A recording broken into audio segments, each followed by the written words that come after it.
Welcome back, and thank you for joining us again. This is Chapter 20, Beulah Land, the final chapter in Pilgrim's Progress by John Bunyan. And as we conclude this, I pray that it's been a blessing to your heart. So let's read together Beulah Land, Beulah's Joys. Kelly, take it away. Now the heavenly travelers were in the land of Beulah, where the sun shines all the time. Here they took time to rest, and they helped themselves to whatever they wanted. The orchards, vineyards, and all the bounties belonged to the king of the country to which they were going.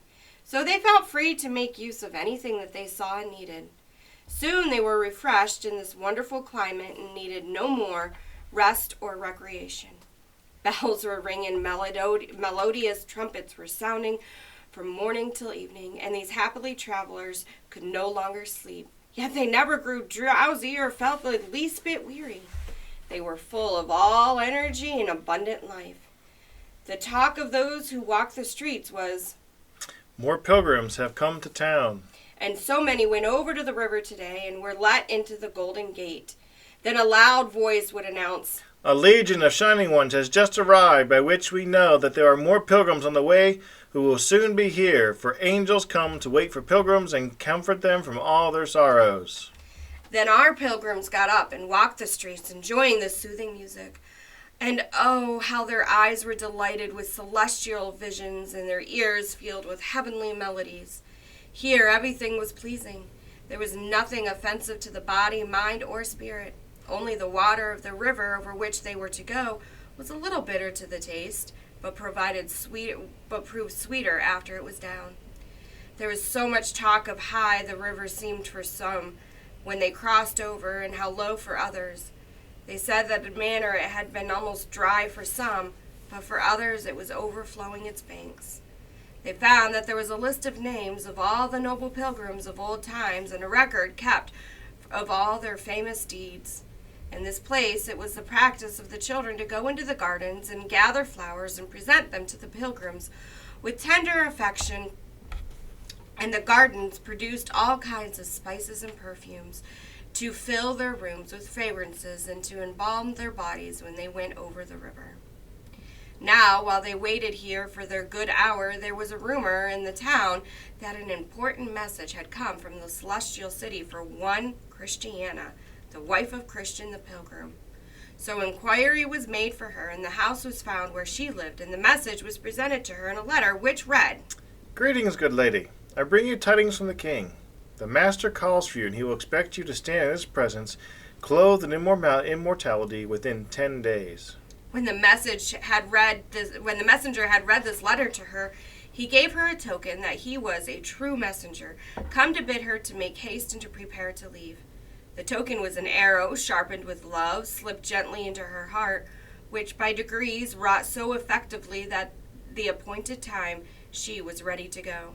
When Christiana saw that her time had come, and that she was the first of her company to go over the river, she called for Mr. Greatheart, her guide, and he gave him the news. He said that he was glad to hear of it, and could have been just as glad if it was a summons she had been for him. Then she asked him for advice on how to prepare for her journey. He gave complete instructions on everything pertaining to her departure, and said, "We who survive will accompany you to the riverside." Then she called for her children and gave them her blessings. She told them that she could still read with comfort the mark that was placed in their foreheads, and that she was glad to see them still on the way and to have them with her in her last hours, and she especially rejoiced that they had kept their garments so white. Then she bequeathed to the poor that what little she had had, and admonished her sons and daughters to be ready when the call came for them. When she had spoken these words to her children and to her guide, she called to Mr. Valiant for truth and said, "Sir, you have at all times shown yourself to be true. Be faithful unto death, and my king will give you a crown of life. Will you please watch over my children? If at any time you see them weaken, will you speak comfortably to them? For my sons and my daughters, my sons' wives, have been very faithful, and the fulfilling of the promise to them will be their reward." To Mr. Steadfast she gave a ring with these words, "Be ye steadfast, unmovable, always abounding in the work of the Lord, for as much as ye know that your labor is not in vain in the Lord. Then she called for Mr. Honesty and said to those standing by when he came in, Behold, an Israelite indeed, in whom there is no guile. He said to her, I wish for you a fair day when you leave for Zion. I could pray that you might cross the river on dry ground. She replied, Come sunshine or rain, I want to go on my Lord's appointed day. However the weather is in my journey, I shall have time, when I get to the end, to sit down and rest and become perfectly dry. Then Mr. Halting came to her. She said to him, Your travel thus far has been difficult, but that will make your rest all the sweeter. Watch and be ready, for an hour when you think not, the messenger may come.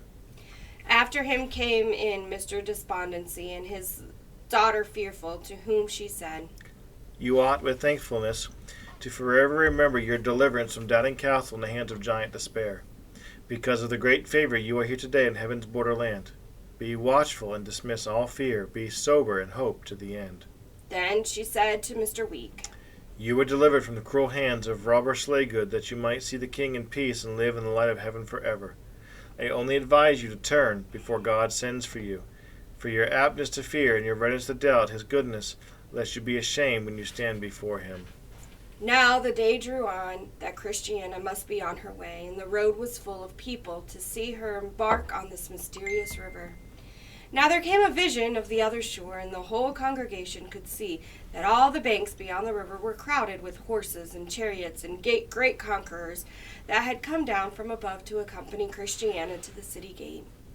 Then she came forth and entered the river, waving farewell to all who had followed her on the river banks. The last words they heard her say were, Lord, I come to thee, to be with thee, and to bless thee for all the grace given to me.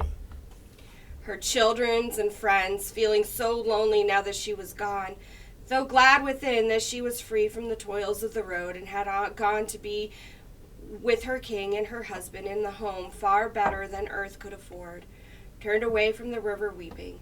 Yet some were smiling through their tears to go to their respective places, since those who waited for Christiana on the other side had carried her out of their sight. In process of time, there came a message to the town again. This time, it was for Mr. Halting. The messenger said to him, I have come to you from him who loved you and followed you all these years, even on crutches, to tell you that he expects you at his table to dine with him the next day after Easter. So prepare for your journey. Then he gave him a token of the truthfulness of his message. I have broken the golden bowl and loosed the silver cord. When the messenger was gone, Mr. Halting called to Mr. Valiant for Truth to make out his will. Since he had nothing to leave to anyone except his crutches and warm wishes, it simply read, These crutches I bequeath to my son, who shall follow in my steps, with 100 warm wishes that he may prove to be a better pilgrim than I have been. He thanked Mr. Greatheart, who had given him so much encouragement and help on the way, for his guidance and all of his favors, and began to prepare himself for his departure. When he came to the brink of the river, he said, Now I shall have no more need of these crutches, since yonder are horses and chariots on the other side, waiting to take me to the celestial city, and there I shall have a perfect body. His last words were, Welcome, life. So he went away. After him, Mr. Weak had tidings. The postman sounded his horn at his door. When Mr. Weak invited him in, he said, I have come to tell you that your master has asked for you, and in a very short time you must see him in glory. And take this as a token of the truth of my message. Those that look out the window shall be darkened. Then Mr. Weak called his friends and told them, and he said, Since I have nothing to leave anyone, there is no purpose in making a will. As for my feeble body and mind, I will certainly leave them behind, for I shall no use of them in the place where I am going. But they are not worth bestowing upon the poorest pilgrim. So I will ask Mr. Valiant to bury my frail physical frame in the obscure spot down by the river bank, where no one will ever see or go. But remember, I am not there, for I know that when my earthly house of this tabernacle is dissolved, I have a building of God, a house not made with hands, eternal in the heavens. When his time arrived, he had entered the river along with the trembling. His last words were, Hold out good faith and patience. He went over the other side. After many days, Mr. Despondent was sent for. A postman brought him the message. Kind trembling one, this is to summon you to appear before your king by the next Lord's day, so you may shout for joy because deliverance from all your worries and cares has come. And that my message is true, take these words as proof. The grasshopper shall be a burden, and desire shall fail. When Mr. Despondency's daughter Fearful came in and heard the message, she knew that her time had come also, because she knew that she could not survive death of her father. So she had said she would go with him. Then Mr. Despondency said to his friends, You know how troublesome my daughter and I have been.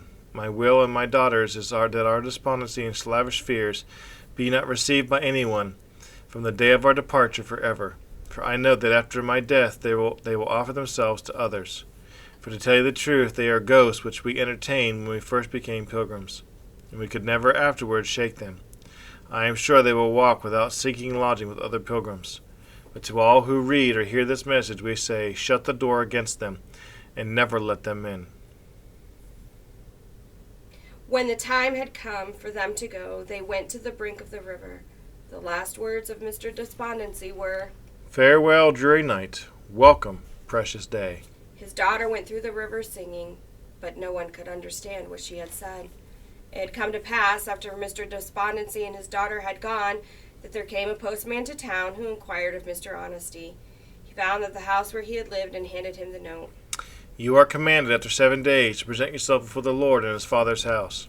And for a token that this message is true are these words, All the daughters of music shall be brought low. Then Mr. Honesty sent for his friends and said to them, I am going to die, but I shall make no will. As for my honesty, it shall go with me. Let those who come after me be told this. When the day came for him to go, the river overflows the banks in places. But Mr. Honesty in his lifetime had asked one good conscience to meet him at the river and help him through the deep waters, which he did. And the last word of Mr. Honesty was, Grace reigns. And he left this world. After this, it was rumored that Mr. Valiant for Truth was given a summons by the same messenger who had come for Mr. Honesty, and this was his token. The pitcher shall be broken at the fountain. When he understood it, he called for his friends, and he told them, I am going to my father's house over the river. You will see my face no more. I have been on the road a long time and have come through many difficulties, but now I am not sorry for any troubles I have had, nor my attitude in resistance to evil. My sword I give to him who will follow in my steps, and my courage and skill to him who earns them. My marks and scars I carry with me for a witness of my suffering in the service of the Lord. And as one who went before me has said, I am now ready to be offered, and the time of departure is at hand. I have fought a good fight. I have finished the course. I have kept the faith. Henceforth there is laid up for me a crown of righteousness which the Lord, the righteous judge, shall give to me at that day, and not to me only, but to all who also love his appearing. When his day came, many accompanied him to the riverside. When they went down into the water, he said, O death, where is thy sting? And out of the deep water he cried, O grave, where is thy victory?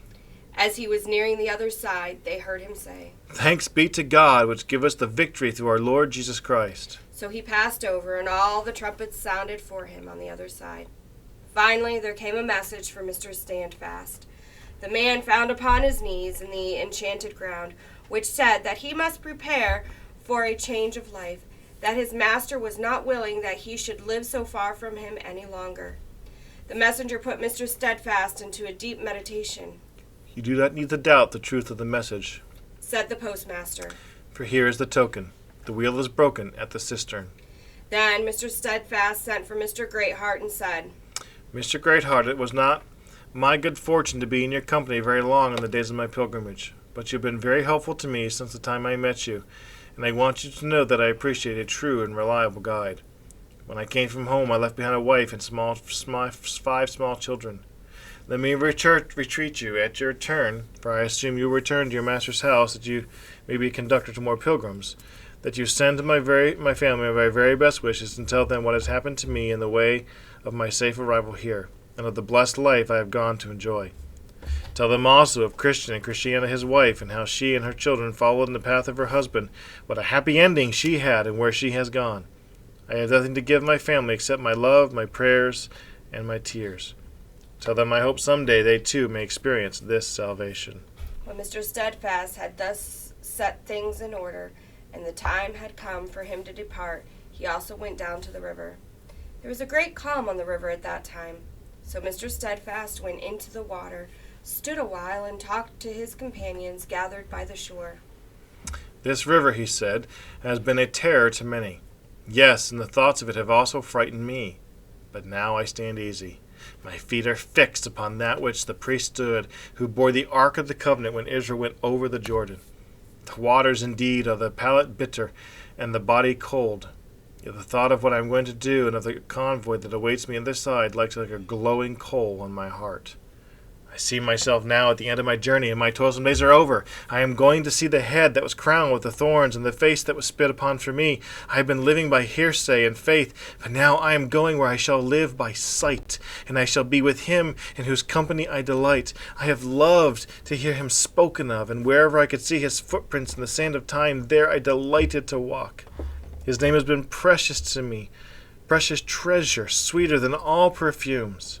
His voice I rejoice to hear, and his face to me exceeds all beauty in earth and sky. His words I have used as food for my soul and for an antidote against my faltering. He has kept me back from my iniquities, and he has held me fast. Yes, my steps he has strengthened in his way." As he finished the last sentence, his countenance changed, and his strong frame bowed under him, and he was gone after he had said, "Take me, Lord, for I come to thee." They could see him no more. Oh, but how glorious it was to see the sky beyond the river filled with horses and chariots, trumpets and pipers, with singing musicians and myriads of immortals with waving palms to welcome the faithful home as they filed through the gate of the eternal city. In the dying music and fading glory of that scene, I awoke from my dream.